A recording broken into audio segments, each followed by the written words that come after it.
இந்த குபேர கிரிவலம்ங்கிறதெல்லாம் சும்மா கிளப்பி விட்டது. அது ஜோசியர் கிளப்பி விட்டது. மலையே குபேரன் தான். மலையே இறைவனே குபேரன் தானே.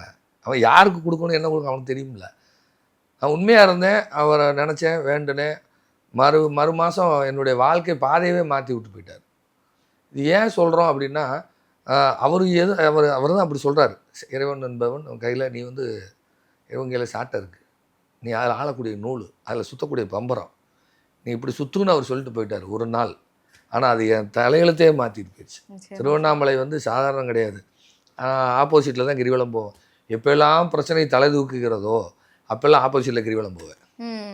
அப்போ அப்படி ஆப்போசிட்டில் அது சுற்றும் பொழுது அது ஒரு பெரிய மாற்றத்தை தருது. 100% மாற்றம் உண்டு. கண்டிப்பாக சார், கம்பல்சரி உண்டு. ஒரு ஜாதகம் அவங்களுக்கு வந்து பார்த்திங்கன்னா என்னன்னு கேட்டிங்கன்னா, ராகேது அச்சுக்கு வெளியில் 7 குடையர் வெளியே போயிட்டார். ராகேது அச்சுக்கு வெளியில் அவங்க வந்து கும்பலக்கணம். ராகேது அச்சுக்கு வெளியில் சூரியன் வெளியே போயிடுச்சு. ராகேது மிட் பாயிண்டில் சூரியன் செவ்வாய்ங்கிறதெல்லாம் மலையை சுட்டி காட்டக்கூடியது. அப்போ அந்த ஜாதகம் வந்து பெங்களூர் ஜாதகம்.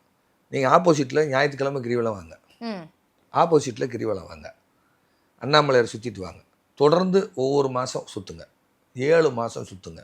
7ஆம் மாதத்துக்குள்ளே உங்களுக்கு மாப்பிள்ளை வரும், கல்யாணம் நடக்கும் அப்படின்னு சொல்லி அதே மாதிரி சுற்றி கல்யாணம் நடந்துச்சு.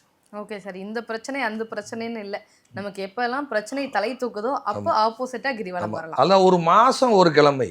நீங்கள் அமாவாசை பௌர்ணமிக்கெல்லாம் போகணும்னு அவசியமே இல்லை. அப்படிலாம் கிடையாது. எல்லா நாளும் சிவன் தான். பௌர்ணமிக்கு இடிச்சுக்கிட்டு வச்சுக்கிட்டு எதுக்கு தேவையில்லாத வேலை அது.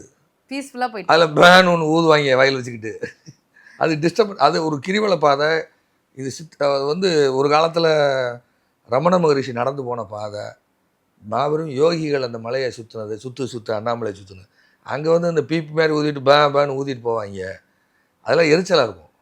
அது அடுத்தவங்களை அது வந்து அது வந்து ஒரு தெய்வீகம் நிறைந்த ஒரு பாதை. அந்த பாதை அதில் போயிட்டு சினிமா கதையும் அதை இதையும் பேசிக்கிட்டு, அரசியல் பேசிக்கிட்டு, இந்த ஒரு பிபி மாதிரி கொஞ்சம் ஊதி தெரிவானுங்க. அதனால நான் அதை போக மாட்டேன். நான் இப்போ அதை போகிறதே குறைச்சிக்கிட்டேன். என்றைக்கு கூட்டம் இல்லையே அன்றைக்கி சொல்லி போவோம். அப்படி இந்த மாதிரி போயிடுறது. சாயந்தரம் ஒரு 6 மணிலேருந்து இல்லைனா இரவு நைட்டு 12 1 மணிக்கு மேலே அப்போ கூட்டம் இருக்காது. அப்போ போய் ஆப்போசிட்டில் கிரிவலம். நான் போய் ரொம்ப நாள் ஆச்சு, கூடிய சீக்கிரத்தில் போகணுன்னு வச்சுருக்கிறேன். அது ஆப்போசிட் கிரிவலம் வந்து பெரிய மாற்றத்தை தரும்.